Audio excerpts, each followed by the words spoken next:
Okay, I think I know what happened. I think I have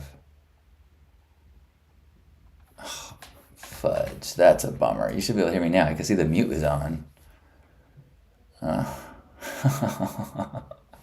Well, if you can hear me now. Chantel says, still no audio, and I could see your mood change. Looked like a fun song in the body language. Thank you for that observation. Yes, I I felt like I had a really beautiful intro, and it's not the audio's not working over here too, so I can't even see if I. What the heckity heck? Something. Oh, I know what's happening sometimes. Okay, I've been unplugging and plugging things in. Oh man. Well, yeah, I felt like I had a really beautiful intro. Took my time and then and didn't and so it stuck. It's so I'm also this is something that has not happened before. I'm my partner is recording or not recording. She's leading a meeting where she's singing right now in the other room, and I can hear it. And so it's beautiful, but it's distracting because it's like glorious spiritual music. Okay, so now I'm live. Now I will start over and say welcome to Love Morning. Thank you for your patience and understanding. Good morning to you. Gerbot. Good morning, Kristen. Wait, that's from yesterday. Oh, that's what happened. There was two windows open. And one of them had the mute on it, even though the one that I was looking at did not. So, let's see. Now I can try to go back and say, Sarah, good morning. Good morning, Sarah. Good morning, Jennifer. Good morning, Echo, if you're still here. Okay. Who? Good morning, Rain. Good morning, good morning. And good morning, Mingle. I love you too. Well, okay, I'm gonna do a little practice of presence, because being present, part of being present is, and I didn't learn this until just a couple years ago. It's not about like getting into nothingness. Part of it is just fresh start, start again. So I'm gonna start again, and if I can have your attention, we'll sing another morning song. And I'm gonna make it up again. There's no way to sing along. It's a melody that I made up and words that come from nowhere. And if I'm gonna rhyme with that, I better try to find it in my underwear. Oh man, there's so much potential for this day. Thank you, Mingle. I'm still playing with how best to get this room into a set. Like, I'm not sure if that light helps or not in the back there. Who knows? Echo says it is my first live. Been intending to join for a long time. I'm so glad you're here. How nice that you were able to join during a morning when we're trying to figure it all out, as is life. So what I was saying before is that Love Morning is a daily opportunity for me to connect with people like you, open-hearted, like-minded, and to practice gratitude, kindness, patience for ourselves and for others, to remember that there are so many things to be grateful for, whether it is the exciting things that are happening today or just happened, some peaks that are worth celebrating and sharing, or just calling into attention the everyday amazement that we start to take for granted. I am so grateful for the temperature control that I have in my home. Woke up and it was quite chilly, and so I turned on the heat. Da, da, da, da. Amazing. How many centuries and centuries of human experience never even considered that as a possibility. And ta-da! Click! And in the summertime, I can go click, and it will cool off. What? What are you feeling grateful for today? Jennifer says, been busy. Grateful to catch up. Well, I'm grateful that you're here too. Hello, Peter. Good morning to you in New Jersey. Mingle is grateful to finally be back in my own bed after an epic road trip to Southern California. I'm curious, is my visual choppy or blurry to you? I'm having little challenges here and I can't figure out why. Good morning, Darren. Darren says, grateful to be going on an adventure with friends in Death Valley today. Ooh. What's Death Valley like this time of year? I'm imagining not quite as crazy hot, but I mean, it is called Death Valley. You got to figure the tourist bureau there, it's got to be a tough job. How do we make Death Valley sound alluring? Thank you, Peter. Thank you, Luann. I've been really having fun finding homes for plants in the new house. I got new pots, like, which one? Can you see this one? This nice big white pot. I love it. So I just repotted that one into there. Echo is grateful for the sun outside. It's beautiful here in Sedona, Arizona, and grateful for space and time with myself. Nice. I'm grateful that I got to go celebrate a birthday with my friend Chris last night, and he had a beautiful gathering.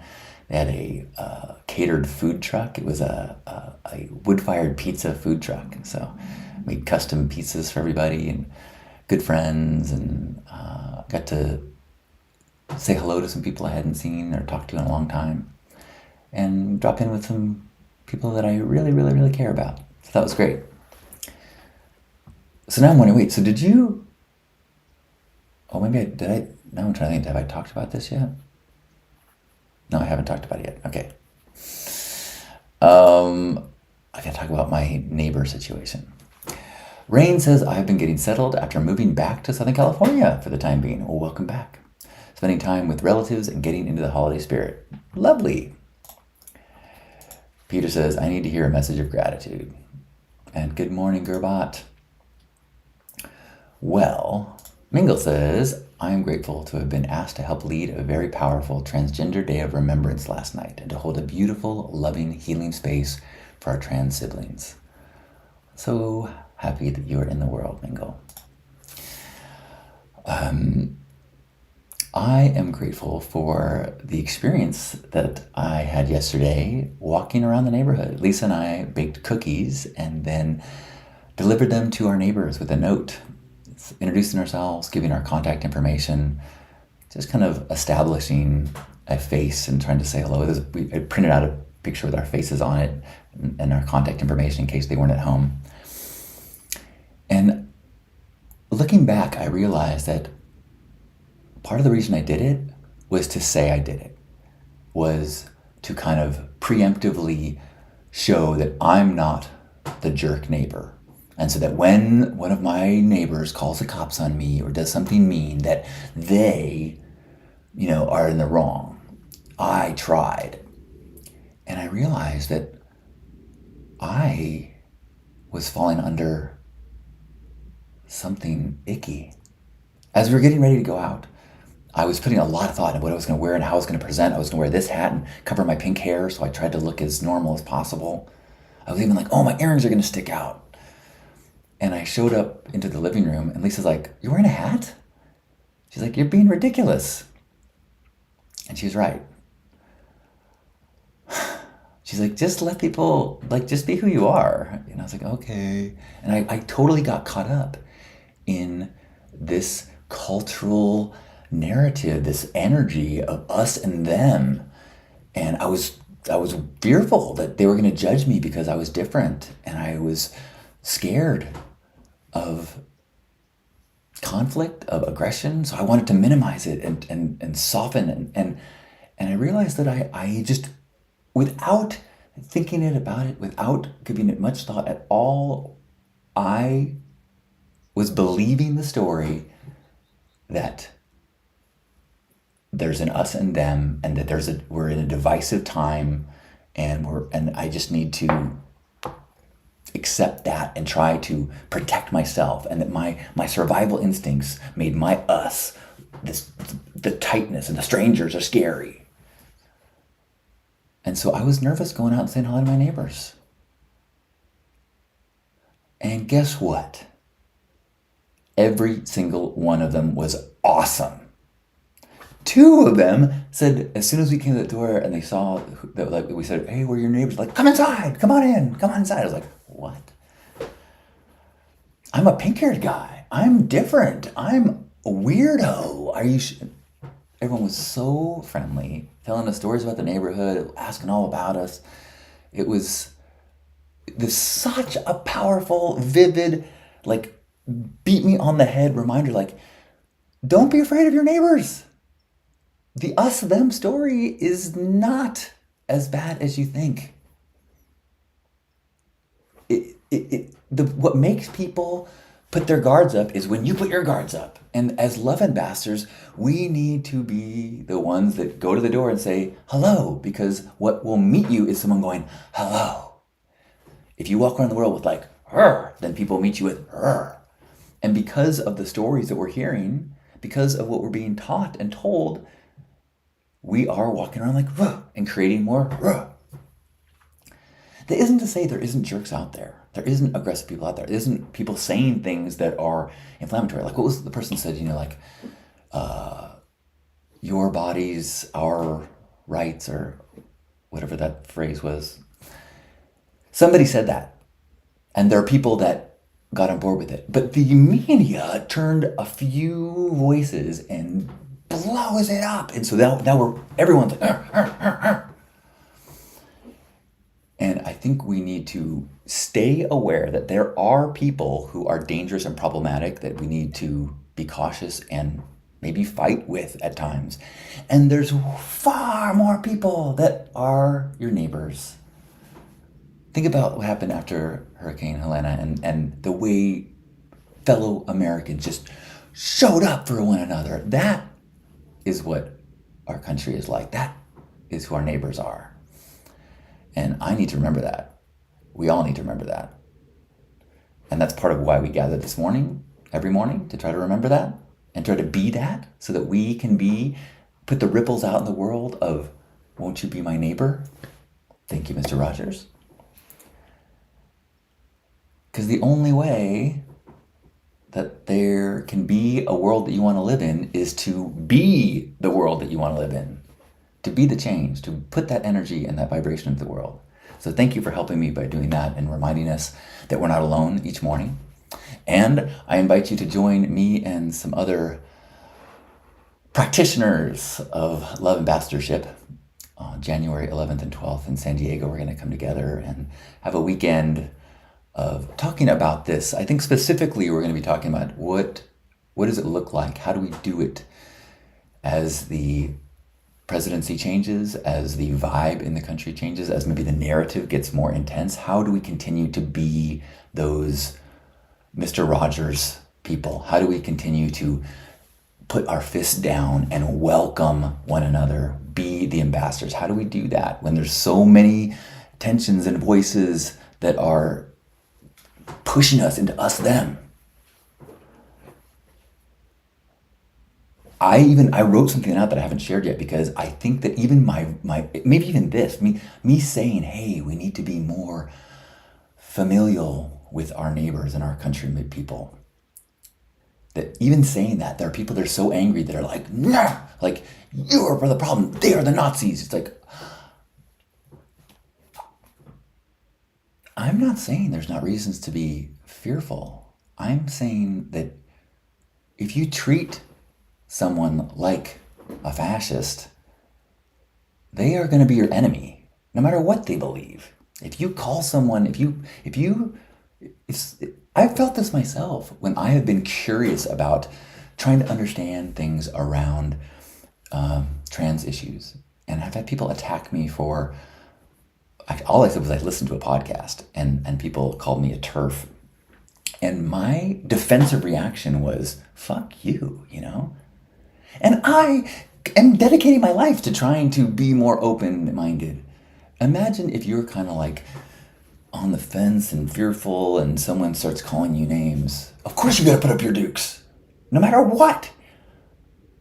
Maybe you're struggling with your own gay son, and someone calls you a Nazi. You're like, "Ugh," even though most of who you are is on the exact same side as the person who just called you a name. So I think these are the kind of things that we're going to have to figure out as love ambassadors. These are the kind of things that we're going to be talking about indefinitely every morning here at 9 o'clock and at the Love Ambassador Weekend, January 10, 10, 11 in San Diego. So thank you for being here. Thank you for being patient with me as I ramble through this stuff. I would love to hear more of your thoughts and more of what you are grateful for.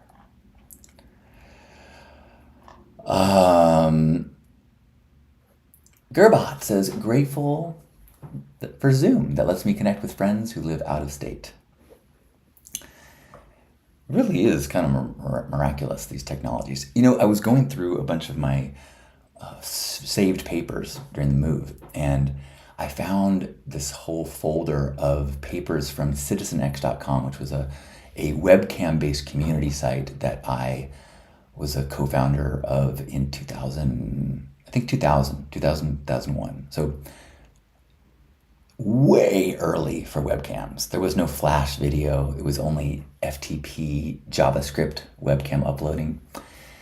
And I was going through like all these notes that we had about features that we wanted to do and concerns, and to look at that level of technology compared to what we have now and what Zoom just makes click, click, click so easy for a grandparent. Or, I do video calls with Asher. Amy doesn't even need to be in the room.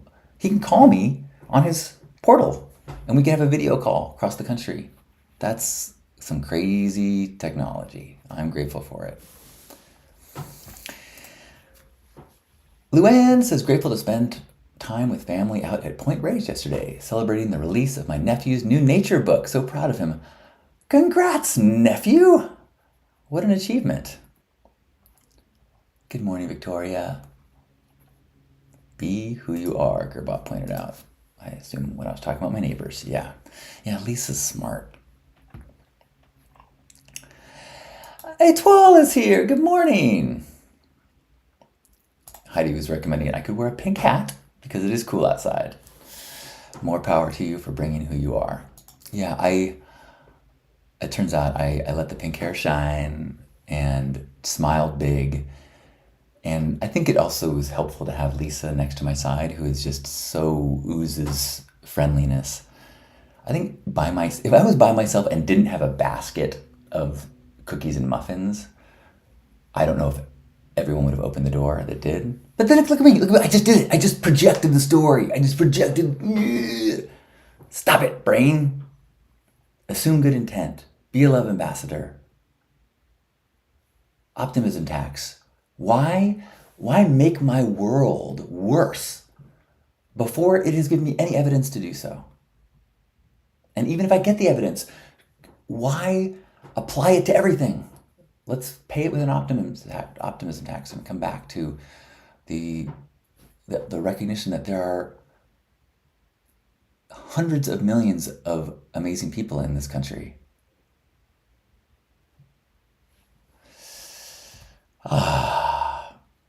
Good morning, Pierre.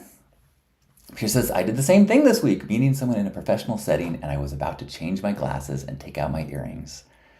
Ironically, I got complimented in the end. Ain't that the way? I know that if there are any consequences to authenticity, it's for the best.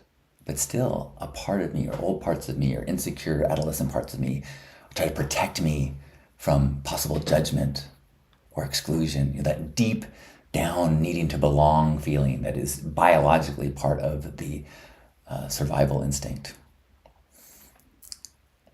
Peter says, isn't it amazing how we get fooled? I'm grateful for your colorful nature. Never be ashamed of that. Thank you, Peter. Echo saying, yes, our outer reality is always reflecting our inner world in various ways. Gerbot, be the world you want to live in. Right?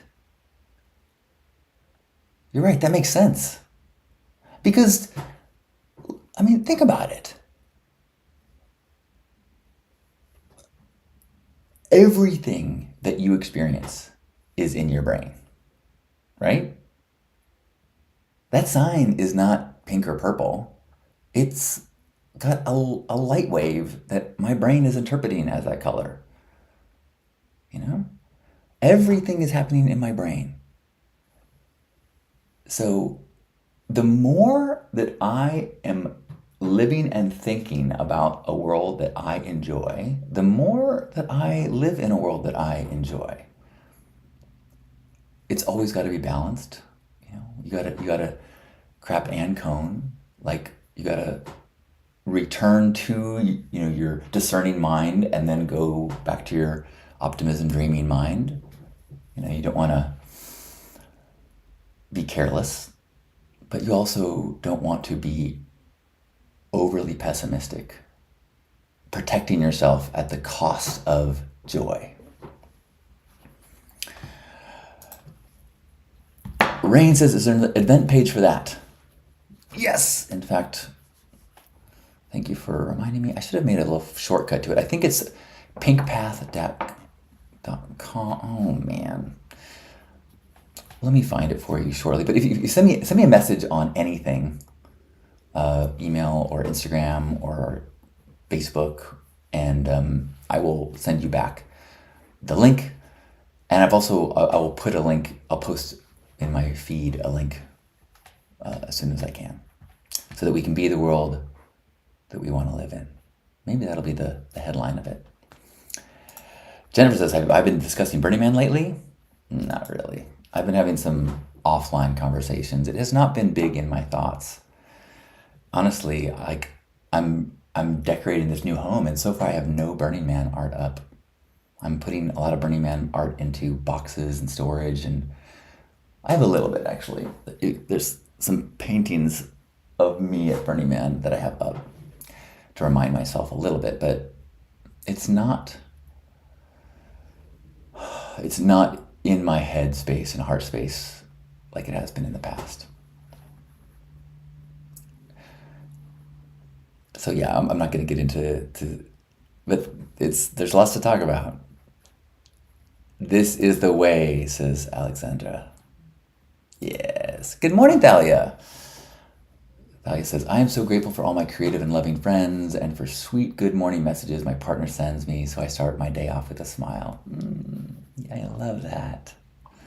Oh, I am so grateful for my partner, Lisa. So grateful for the way that we've been communicating and collaborating as we've been decorating and setting up this new home. Really encouraging the partnership experience that I'm having. And it's, it requires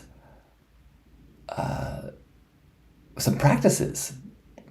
And I don't think I mentioned this already, but you can stop me if I did.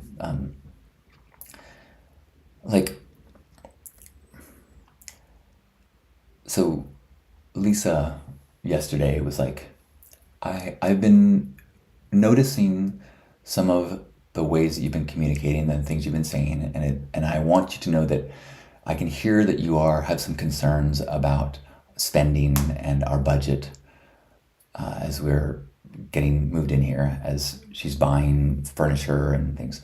And she goes, so I want you to know that I too am being very aware of money right now. And I was like, oh, that's so awesome. Like, she didn't just like hear me talking about money and then like make an assumption about what I was thinking and then trying to deal with it or be upset. Like, well, she should know that I'm keeping my budget tracking. Like, I'm still within budget. Like, all those things can go in your head. Instead, she just said, I think I've heard you and I want to know that I'm thinking about it too. And then I was able to say in that moment, thank you for saying something, because yes, I have been talking about and thinking about our spending, but not with anxiety around it. It is more than I've ever spent on housing and decor than before, but I'm into it. I'm ready. I'm talking about it because it is in my mind, but it is not an anxious thing, which is why when she was looking at a couch that was kind of way out of our price that we'd established, I was like, I don't want you to not get this couch if it is your dream couch. Like I didn't want my talking about money to subconsciously or kind of without overtly saying it, discourage her from spending money that she wanted to spend.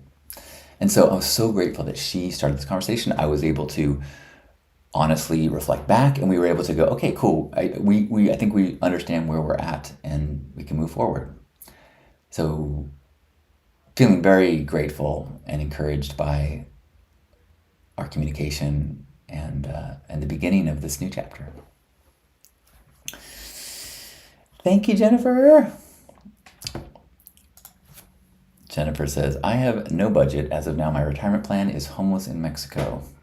I look forward to it. And that's interesting. Hello, Jeff. And that's the reason why I've been talking about things and thinking about things, is because in the past, my choices have always been more freedom. And so for more freedom, often that means less spending. The less I spend, the lower my budget is, the less I need to bill hours, the more I can work for free. Like I spend a lot of time doing things that I don't get any money for Saturdays, Hug Nation, gratitude circles. I don't bring in money from any of those things. I do coaching, and I have a few clients, and I do an occasional workshop like I'm doing in January. I'm actually also doing a men's group in March, an all-day men's group with an incredible co-facilitator. And, but I'm able to not be like thinking about, like I don't have to do those things because I keep my expenses low.